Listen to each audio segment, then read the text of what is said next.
सगळे माझे शिवसैनिक बसलेले आहेत. तर आंदोलन होऊ नये म्हणून किती पोलीस बंदोबस्त होता. अरविंद तुम्ही पण होतात त्या आंदोलनामध्ये. म्हणजे आपण समाजासाठी जे काय काम करतोय त्याच्यासाठी पोलीस आहेत. आणि पाण्याचं आंदोलन असेल तर ते आंदोलन होऊ नये म्हणून जर का पोलिसांचा वापर राज्यकर्ते करणार असतील तर मग पोलिसांनी काय करायचं, साऱ्यासुऱ्या माणसांनी काय करायचं.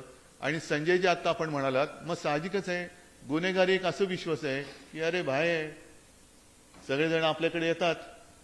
म्हणजे जो उल्लेख तुम्ही ते सगळे जे काय नावं घेतली, हाजी मस्तान असेल, करीमलाला असेल, हे यांना भेटायला लोक जात होती. पण मला आठवतंय करीमलाला भेटायला शिवसेना प्रमुखांना मातोश्रीमध्ये आला होता. कशासाठी कल्पना नाही, कारण आम्ही तेव्हा शाळेतली पोरं होतो. हाजी मस्तान सुद्धा शिवसेना प्रमुखांना वचकून असायचा.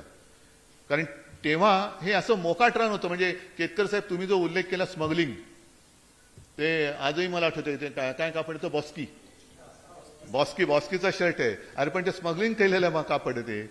आणि डबल नेट, म्हणजे डबल नेटची पॅन्ट आणि बॉस्कीचा शर्ट, असं एक ते असं कौतुकाचं होतं. पण त्याच्या विरुद्ध आंदोलन शिवसेनेने केलं. आणि मला आठवतंय, आता मी काही नावं घेत नाहीत, नावं चांगली आठवतात मला माहिती आहेत, की शिवसेना प्रमुखांना त्यांनी ठरवलं की आपण या स्मगलिंगच्या विरुद्ध, स्मगलरच्या विरुद्ध आंदोलन करायचं. मग काय करायचं, या स्मगलिंग केलेल्या मालाची होळी करायची, मोर्चा काढायचा आणि होळी करायची. झालं, मोठा मोर्चा निघाला. शिवसेनेचा मोर्चा म्हटल्यानंतर मोठा मोर्चा निघाला. शिवसेना प्रमुखांना ज्यांनी माहिती दिली ते पण समाजामध्ये चांगले प्रतिष्ठित होते. त्यांची पण नावं मी मुद्दामून घेत नाही, पण ते नामांकित होते. मोर्चामध्ये सुरुवातीला पुढे होते. मग मोर्चा सुद्धा घोषणा देत पुढे गेला. ते ठिकाण आलं, सगळा तो माल तिकडे रचलेला होता. ती काडी लावायची. शिवसेना प्रमुखांनी बघितलं, हा कुठे गायब, तो कुठे गायब. म्हणजे ज्यांनी जोरात सांगितलं होतं की आपण मोर्चा काढला पाहिजे, आपण याची होळी केली पाहिजे, देशात कोणाची हिंमत नाही, आपण करूया म्हणून काढला मोर्चा. सगळे शिवसैनिक होते जागेवर, शिवसेना प्रमुख होते. पण ज्यांनी मी म्हणेन थोडीशी चावी मारली, चावे देणारी गुल, हे अशा भेदरट लोकांकडनं काय आपण सुधारण्याची काय अपेक्षा करू शकत नाही.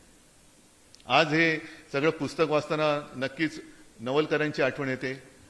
त्याच्यानंतर दक्षता हे पोलिसांचं एक मासिक किंवा पाक्षिक होतं आणि त्याच्यामध्ये वक्रू जोशी लिहायचे. आणि मग ते शोभराजला कशी अटक झाली, अमुक कसं हे झालं, मग हे गूढ कसं उकललं, या सगळ्या गोष्टी वाचायला खूप चांगल्या वाटतात. पण स्वतःच्या जीवावरती संकट आहे हे ह्या क्षेत्रात येणं, जो केतकर साहेब तुम्ही उल्लेख केला की बाकीच्या क्राईम रिपोर्टरचं काय झालं, हे नावं घेतली तर तो थरार आणखीन विचित्र आहे. पण त्याची पर्वा न करता तुम्ही निर्भीडपणाने आणि मुख्यपणे निस्पृहपणाने हे काम केलं. म्हणून मला असं वाटतं की तुमच्यावरती साऱ्या वाचकांचा, पोलिसांचा आणि मी तर म्हणेन गुंडांचा सुद्धा विश्वास आहे की हे खोटं लिहिणार नाही. आणि तुम्ही एक एक त्यातले पदर जे उलगडून दाखवलेत, तर उलगडून दाखवलेत कसं कसं काय काय घडलं. हे नुसत्या बातम्या वाचण्या ठीक आहेत. पोलिसांनी एन्काउंटर केला, पोलीस एन्काउंटर करतात, पण तो एन्काउंटर खरा की खोटा, कारण ऑर्डर देणारे कोण असतात ते कधीच सापडत नाही. जसं अक्षय शिंदेच्या बाबतीत झालं. अक्षय शिंदे गेला, त्याला गोळ्या घातल्या, ज्यांनी गोळ्या घातल्या त्यांना बडतर्फ झालं, त्यांच्यावरती केसेस झाले, ते पोलीस आता बेकार झाले. पण ज्यांनी ऑर्डर दिल्या ते मस्त मजेत आहेत, त्यांचं काय जाते. त्याच्यामुळे हाही एक मोठा महत्वाचा मुद्दा आहे की पोलिसांनी सुद्धा त्यांच्या मागे जे एक सदरक्षणाय खलनिग्रहणाय काय ते असतं ना, ते पाळलं पाहिजे. वेड्यावाकड्या ऑर्डर्स, केवळ कोणाचा तरी एक दुश्मन आहे ह्याचा काटा काढायचा आहे असं नाही, हे करायला लागले तर मग पूर्ण अराजकता येईल. आणि अराजकता येऊ नये त्याच्यासाठी मला असं वाटतं पुस्तक वाचणं गरजेचं आहे की कुठून सुरुवात होते आणि त्याचा शेवट कसा होतो. आणि मगाशीच मी म्हटलं की मी काय या क्षेत्रातलं नाहीये, मी काय क्राईम रिपोर्टिंग वाचलंय पण केलेलं कधीच नाहीये. केतकर साहेब म्हणाले की पॉलिटिक्स हाच आता एक क्राईमचा हे झालाय. आता तुम्ही सुद्धा त्याच्यात आलेले आहात, त्याच्यामुळे आपण आता समक्ष क्षेत्रातले झालेलो आहोत. याच्यामध्ये कोण मोठा गुंड तुम्ही. पण एक मला कळलं नाही, तुम्ही यांना अमेरिकेत पाठवायच्या मागे काय लागलंय.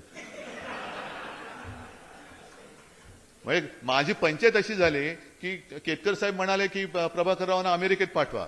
संजय म्हणतो की मी लिहित आज राज्यसभेत गेलो, मग नेमकं पाठवू कुठे यांना. तर असो ही एक गंमत असली तरी सुद्धा विषय गमतीचा नाहीये. हा विषय खरोखर सगळ्यांनी गांभीर्याने वाचण्यासारखं आहे.